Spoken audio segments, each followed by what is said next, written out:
मैदानावरती कोणाला महाराष्ट्र केसरी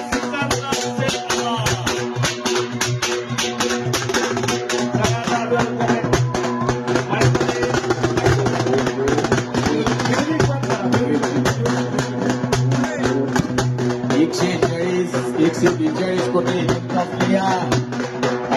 हिंदुस्थानाच्या परिचयाचा पैलवान, भारतातला सेलिब्रिटी पैलवान, सगळ्यात जास्ती क्रेज असलेला पैलवान सिकंदर शेख आखाड्यावरती हलवीच्या गजरामध्ये फिरायला लागलेला आहे. एका हमालाच्या घरात सुद्धा असा एक भारताचा सगळ्यात मोठा पैलवान